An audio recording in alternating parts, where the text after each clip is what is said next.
Christmas was just around the corner, but Homer was kicked out of the house. He had no choice but to hide in the garage ceiling, decorated for Christmas by himself, with the only problem being there was no food. So cozy. Ooh, cheese! Rat trap! Ow! Ooh, more cheese! Rat trap! Ow! Ooh, rat trap! Cheese! Ow!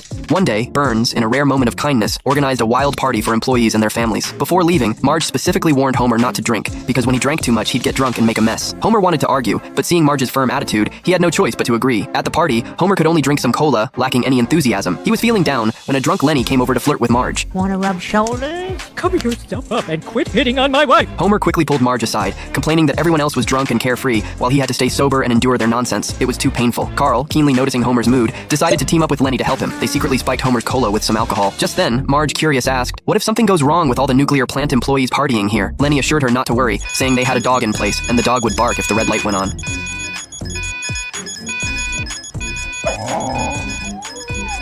Homer drank the spiked cola in one gulp and immediately got drunk. He couldn't control himself and started airing his grievances about Burns, mocking him mercilessly. Burns' face turned pale as he heard this, and he immediately ordered the door to be closed and the dog released. The party ended in chaos. On the way home, Marge was furious. I don't know what happened! What happened is what happens every time. You got drunk and you made a fool of yourself. I don't want you coming home until I know you've changed. And so, Homer became homeless, wandering around trying to find a place to stay. But with no money, there was nowhere that welcomed him. Even his usual hangouts, the bowling alley and baseball stadium, turned him away. Homer finally decided to try his luck at the church. Quote one Bible verse and I'll let you in. There once was a man from Judea who said to my wife, if I pay you. And no. In the end, the kind-hearted pastor couldn't bear to see Homer suffer and pointed him to Flanders, who was known far and wide as the Good Samaritan of Springfield.